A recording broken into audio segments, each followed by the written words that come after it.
The mid-infrared instrument, or MIRI, on the James Webb Space Telescope is unique in a number of ways. First of all, it looks at a different part of the electromagnetic spectrum than the other instruments do. It looks at mid-infrared frequencies. Second of all, it takes both pictures and spectra. To find out more about the MIRI, we have with us the European principal investigator, Gillian Wright. Gillian, it looks at the mid-infrared range of frequencies. What is mid-infrared? Mid-infrared means we look at longer wavelengths compared to what the other instruments do, which is described as near-infrared. It's better at looking through dust. It's also more sensitive to different colors of objects. Lots of molecules that might indicate life on other planets. Those molecules make spectra in the mid-infrared. It takes pictures and spectra. Why the two?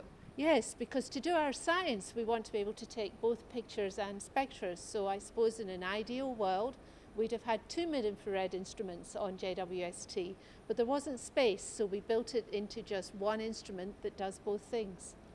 And I understand we have a real, honest-to-goodness MIRI right here at Rutherford Appleton Laboratory, right? Yes, we're all really excited because we've just finished putting the flight model of the instrument together and we're about to start testing. So Gillian, this is the MIRI, huh? Yes, this is the MIRI. This is the flight instrument, so we need to be very careful.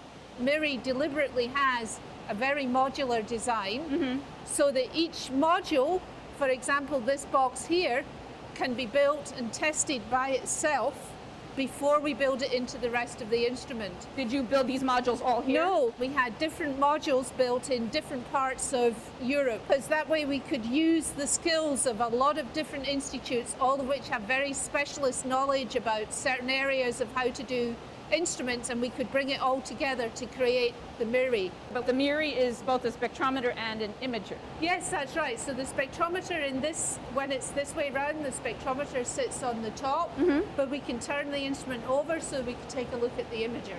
The light would come in here from the telescope and it hits the mirror, which turns it and sends it to the middle of the instrument. Most of the light is then sent to the imager so that we can take pictures with the imager, and a very small fraction of the light is sent to the spectrometer for us to do spectroscopy.